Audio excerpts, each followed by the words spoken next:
Now with Bohl, a senior Middle East analyst at RANE, joining us live from Philadelphia and Pennsylvania. Thank you very much for your time.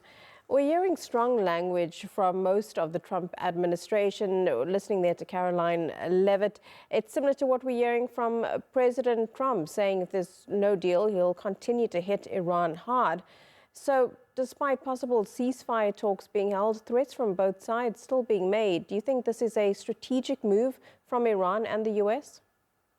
Yeah, I think both sides are trying to shape the inevitable de-escalation of this conflict, since after all, they can't militarily defeat one another. The United States is not going to send the probable million-man army into Iran to occupy and control it, and the Iranians certainly can't do anything similar to the United States. So they have to find some sort of de-escalation pattern that allows them to get out of this conflict while claiming victory for themselves. And the devil is going to be in the details of who's going to offer what on concessions in order to create that narrative. It looks like, from my perspective, that the Americans, having been pinched on the energy front and now being stuck in a very unpopular war, are going to have to offer more concessions to the Iranians in some capacity to get out of this conflict, where they will risk giving the Iranians the casus belli to continue fighting that might cause an energy shock that could really derail the U.S. economy.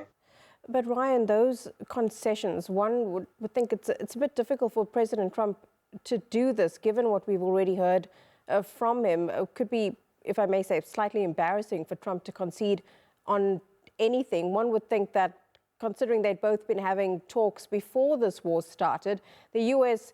could have had a deal then. Now they may be getting out even less.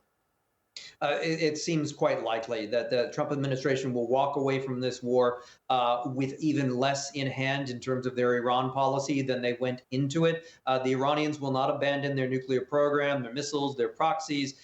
They will not change their foreign policy to be less adversarial towards Israel.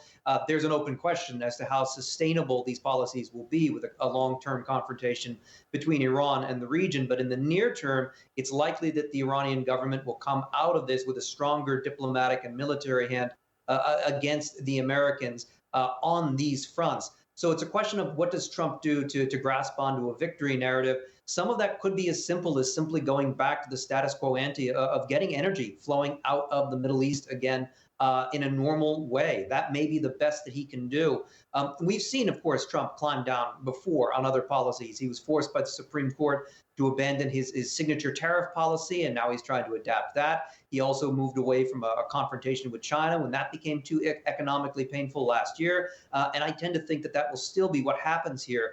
What we don't know is, what is Trump's pain threshold? What is the number? What is the bond yield price? What is the stock market meltdown that finally triggers him to go into that mode of offering concessions? And is it near, or is it weeks or even months away? Ryan, do you think he's getting any pressure from the US's Gulf allies at this point? Because, of course, they've been heavily affected by this, not just strikes on their countries, but in the energy sector as well. I think there's two pressure points that they're getting from their Gulf allies generally. Now, the Gulf is not a monolith. Each of these countries has their own opinions, but the hawkish countries, particularly the United Arab Emirates, are making implicit arguments that the United States needs to continue to the destruction of Iran's drone and missile program until those are set back enough to buy the region time for reconstruction.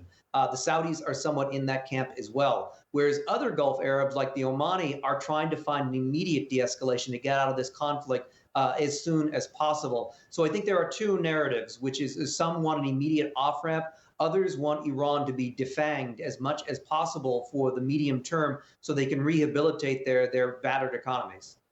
It'll be interesting to see which off-ramp President Trump takes here. Bohl, great to get your analysis. Thank you very much. Thank you.